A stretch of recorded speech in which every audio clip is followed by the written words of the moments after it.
안녕하십니까. 9월 3일 화요일 OBS 뉴스 오늘 시작합니다. 함께할 두 분 소개합니다. 김기웅 전 대통령실 행정관, 최유한 시사평론가 자리했습니다. 어서 오십시오. 네, 반갑습니다. 안녕하세요. 윤석열 정부가 계엄을 준비하는 것은 아닌지 의심이 된다. 이재명 대표 등 야당이 이렇게 제기하고 있는 계엄령 논란으로 여의도 정각 아주 시끌시끌합니다. 관련된 발언들 계속해서 살펴보시면요. 가장 적극적으로 얘기하고 있는 김민석 의원, 김용현 경호처장 국방부 장관으로 지명했다. 그러니까 김용현 경호처장이 지금 국방부 장관 후보자로 인사청문회 중이었는데 윤석열 대통령과 같은 충암고 라인으로 알려지고 있고요.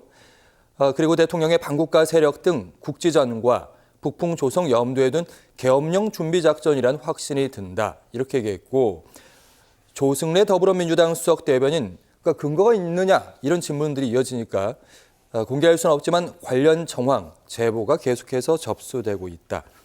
먼저 김기웅 전 부대변인이 어떻게 지금 야당의 계엄령 관련된 얘기들 어떻게 보시는지? 그건 지금 2024년도 9월 이제 날은 선선해졌는데요. 국회에서의 정치의 온도는 여전히 뜨거운 것 같습니다. 그러니까 저는 야당이 어떤 정부, 여당에 대해서 문제가 있을 때 비판을 하고 지적하는 건 굉장히 좋다고 봅니다. 근데 문제는 그 비판하고 지적을 할 때 근거가 있어야 되거든요. 그걸 정황이 있고 제보가 들어오고 있다고 하시잖아요. 제발 좀 공개했으면 좋겠습니다. 그걸 가지고 나서 만약에 그런 어떤 계엄의 어떤 조짐이 있다고 하면 저라도 나서서 반대를 하겠죠. 그러니까 우리가 참 어렵사이 민주화하고 산업화를 거쳐서 어떻게 보면 멋진 대한민국, 우리 선배님들이 부모님, 어머니 세대가 이렇게 만들어온 대한민국 아닙니까? 근데 지금 뜬금없이 2029년 9월에 가을에 이렇게 계속 이렇게 한다는 건 적절치 못한 것 같고요. 무엇보다도 저는 그렇습니다. 이게 정치인의 말의 무게라는 게 굉장히 중요한데 이 얘기를 최고위원들이 하다가 급기야 이제 저번에 여야 대표 회담에서 한 거 아닙니까? 그러니까 이재명 대표께서 하셨습니다. 그러니까 본인의 말의 무게에 맞게끔 그게 맞다고 하면 본인이 직을 걸고 대답을 해야 됩니다. 이거에 이러이러해서 문제가 있기 때문에 이거는 위험하다, 계엄하면 안 된다 이렇게 얘기를 하시는 게 맞다고 봅니다. 네. 알겠습니다. 방금 말씀하신 대로 계엄령 얘기, 여야 대표 회담 때 이재명 대표가 원래는 원고에 없는 내용으로 알려지고 있는데 한동훈 대표가 사법 리스크 얘기를 하면서 이재명 대표가 이 얘기를 툭했다 이런 얘기들이 있더라고요. 그렇습니다. 그러니까 지금 한동훈 국민의힘 대표가 지금 이재명 당대표가 사법 리스크 10월 달에 있을 선거 관련돼서 이 부분에 대해서 물타기 하려고 계엄 얘기한 거 아니냐라고 얘기했어요. 근데 저는 뭐 그 근거를 알 수가 없으니까 말씀하셨던 대로 그 근거를 밝혀줬으면 좋겠는데 여기서 중요한 것은 우리가 지금 야당은 계엄 트라우마 그리고 여당은 탄핵 트라우마로 같이 대립하고 있는 것 같아요. 그런 생각이 들고 그런데 분명히 야당에서 지금 이야기한 것은 0.1%의 가능성이 있다면 안 되기 때문에 경고하는 것이다라면서 저는 선수 치는 거 아니냐라는 생각이 들거든요. 그러니까 2024년에 과연 뭐 군사 쿠데타라든지 계엄이 가능하느냐 마느냐의 문제는 우리 국민들이 판단하시겠지만 저는 불가능하다고 생각해요. 이렇게 SNS가 이렇게 발달하고 개인 정보가 이렇게 개인끼리 이렇게 통신 회합이 가능한 상황에서 이게 가능할까라고 생각하는데 예. 지구 반대편으로 돌아가 보면 짧은 치마 입고 다녔던 60, 70년대 아프가니스탄 여성들이 지금은 공개 장소에 나오지 못하게 만들고 있어요. 미얀마에서 그런 학살이 진행되고 이렇게 그 군부가 다시 쿠데타로 집권하게 된 게 불과 2020년대 들어와서 그랬거든요. 2022년에는 전쟁이 일어났고요. 그래서 이런 상황을 본다면 정치라는 것이 어쩜 우리가 생각하는 대로 돌아가지 않을 수 있다. 우리가 언제나 민주주의라는 것이 진정과 후퇴가 반복되는 것처럼 지금 상황은 뭐 그런 차원에서 야당에서 얘기하는 거 아니냐라는 생각이 드네요. 네, 0.1%의 가능성이라도 현실화되게 되면 돌이킬 수 없는 피해를 준다 이런 말씀이신 것 같은데 대통령실의 입장은 아주 강하게 반발하는 입장입니다. 관련 발언 소개를 좀 해드리면 정의전 대통령실 대변인 계엄 괴담으로 대통령을 음해하는 민주당 요즘 대통령실에서 괴담이라는 얘기를 어휘를 좀 많이 보고 있는데 나치 스탈린 전체주의의 선동 정치를 닮아가고 있다. 예, 선동 말 그대로 부추긴다는 거 근거 없이 네. 이런 얘기인 거고요. 이재명 대표 당 대표직을 걸고 말하라 이렇게 얘기하고 있습니다. 그러니까 내용적으로 이런 겁니다. 계엄령 우리는 생각도 안 하고 있다. 여기에 대한 부인을 하고 있는 거고 두 번째는 감정적으로 좀 말씀을 좀 드려보면 억울하다는 입장이에요. 최영환 평론가님. 네, 맞습니다. 당대표직 걸고 말하라라고 얘기했는데 사실 이제 0.1%의 가능성이라도 있으면 얘기한다, 경고한다는 차원에서 얘기한 거고, 근데 당대표직 걸고 얘기하라는 얘기는 좀 과하게 나온 거 아니라는 생각이 들고, 그러면 거꾸로 얘기해서 대통령이 반국가 세력 운운했어요. 반국가 세력 운운했으면은 반국가 세력 국가보안법 저촉되는 세력들 아닙니까? 그 세력들이 준동하도록 방치한 정부는 뭡니까? 그 자기 얼굴에 자기 침 뱉기거든요. 그렇기 때문에 이런 이야기를 나치 스탈린 전체주의 선동 정치 이런 식의 발언은 좀 곤란하지 않을까라는 생각이 드네요. 네, 일단 대통령실의 논평 내용도 그렇지만 반응이 좀 이상하다 이런 문제 제기도 나오고 있는데 민주당에서 역시 문제를 제기하고 있습니다. 이재명 대표의 최측근 중에 한 명, 원조 측근이죠.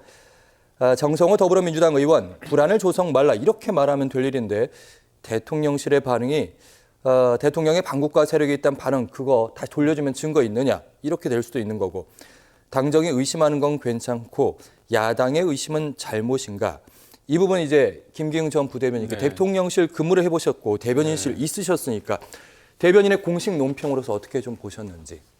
이게 한 번이 아니고요. 여러 번 반복되고 있고 무엇보다도 야당 대표가 여야 대표를 만나는 자리에서 얘기했기 때문에 이거는 말에 무게가 있어야 됩니다. 소위 말해서 이제 운동권이나 시민단체에서 어떤 가능성 0.1%의 가능성을 두고 툭툭 던지는 게 아니고요. 국민들 앞에서 요번에 여야가 만났는데 어떤 민생을 위해서 무엇을 할까 이렇게 쫑긋하고 있거든요. 주시하고 있는 상황에서 나온 발언이기 때문에 말의 무게가 더해집니다. 근데 저는 그렇습니다. 이게 보면 우선은 야당의 지금 문제점은 뭐냐면 이렇게 터무니없는 얘기 0.1%의 가능성은 어떻게 본다면 99.9%의 가능성은 없다는 거 아닙니까?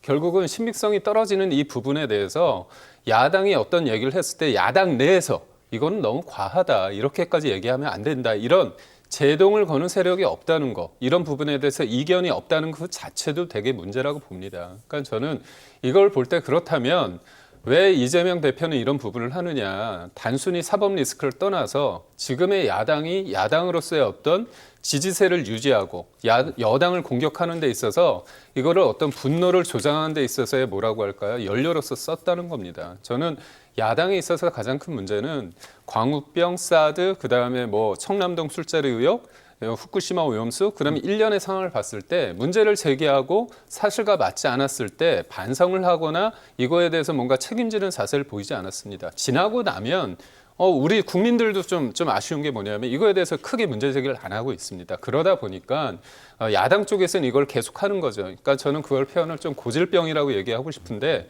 저는 여야 공이 팩트에 근거하지 않은 부분에 대해서는 본인들이 잘못을 하면 인정해야지. 그다음에 뭔가 미래를 위해서 민생을 위해서 나오는 어떤 서로 간의 어떤 대화가 있을 텐데 그게 아니지 않습니까? 독도 문제도 독도 팔아먹는다고 하는데 좀 묻고 싶어요. 얼마에 팔고 싶지? 그러니까 여하튼 뭐 약간 희화시키긴 했는데요.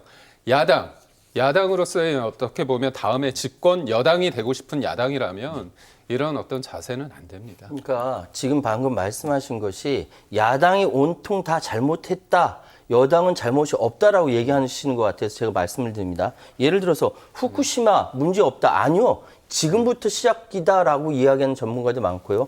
광우병 괴담이라고 자꾸 이야기하시는데 광우병은 그때 시민들과 야당에서 문제 제기를 30개월 미만으로 정리가 된 거예요. 그래서 우리가 안전한 쇠고기를 먹고 있는 거예요. 이 부분은 MBC에서 보도를 잘못한 몇 가지 단어의 수정만 있을 뿐이지 사실 팩트는 그것이 아니거든요. 근데 계속 프레임 씌워서 광우병 괴담, 광우병 괴담 이렇게 이야기하는 겁니다. 뿐만 아니라 방금 말씀하실 때 야당의 존재의 의미는 여당에 대해서 문제 제기하는 것이거든요. 문제 제기를 하는데 여기서 좀 과하다라고 이야기하실 수는 있어요. 전 충분히 이해합니다. 그러면 여당에서는 반국가 세력이라고 이야기하고 예를 들어서 작년에는 8월 31일 자유총연맹에 가서 대통령께서 이야기하실 때 그 이념이 중요하다라고 했다가 올해 들어와서는 또 이념이 무슨 소용이냐라고 했다. 계속 말이 바뀌는데 여당 내에서는 거기에 대해서 한마디라도 제어한 것이 있습니까? 아니거든요. 이 부분이 있어서 야당이나 여당이나 내부에서 여러 가지 의견이 나올 수도 있는 것이고 그래서 이재명 대표하고 이야기할 수 있는 거 나중에 비판도 목소리도 나올 수 있는 거예요. 그게 민주정당이죠. 네. 그런 차원에서 제가 말씀드립니다. 잠깐만 말씀드리겠습니다. 후쿠시마 오염수 관련해서 야당이 문제 제기한 건 뭐냐면 1년 내 문제가 굉장히 클 것처럼 얘기했어요. 7개월 내에 제주 앞바다가 다 오염돼서 문제가 있는 것처럼 어떻게 보면 뭐 회도 먹으면 안 된다고 했고 어떤 전 국회의원 같은 경우는 뭘 먹을지언정 이거는 못한다 그런 얘기까지 하셨죠. 1년이 지났습니다. 그러니까 말을 바꾸세요. 1년에서 4년 뭐 오래 걸린다 그런 얘기를 하시는데 그러면 후쿠시마 오염수가 2011년도에 그 문제가 생겼는데 지금 1년이 10 몇 년이 지나지 않았습니까? 소위 말해서 알프스라는 그런 어떤 거를 필터링 되지 않은 것들이 다 넘쳐서 흘러들었습니다. 그렇다면 다 이미 왔거든요.